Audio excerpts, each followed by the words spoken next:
I'm off to do one of my favourite things, and this little rig I've put on my camera keeps falling down. I'm not used to filming when I'm on my bike.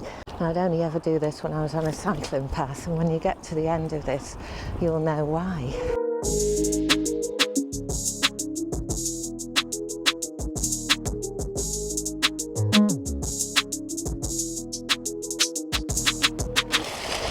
And it smells absolutely amazing here. It smells of fish, salt, and you can imagine that all through the years people have walked along beaches like this, smelling the sea, feeling the air around you. It smells like life to me.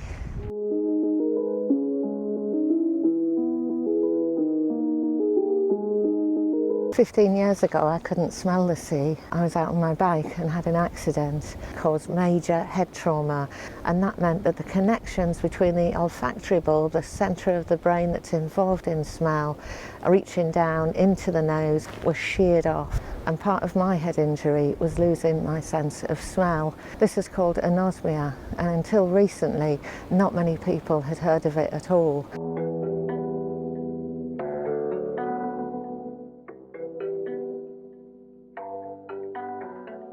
I remember the doctors saying I was lucky. I was walking, I was talking, I was able to get around. The blinding headaches, well, they would pass, and it's only a sense of smell.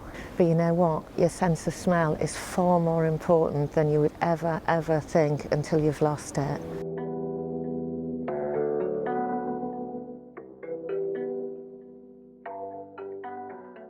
So I got to go to a smell clinic, but in those times there was no treatment. So I smelled their sticks and I ate their lemons and I drank vinegar. I hit the top of the anosmia scale. Nothing. I had nothing at all.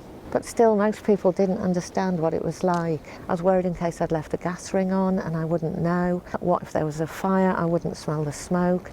I was worried about food. What if the meat was off? And then there was a much bigger effect on my relationships. So imagine not being able to smell your partner, your family, people around you. I'd wake up sometimes to find Kev watching over me, but it was like he was far away, like there was a piece of glass between us.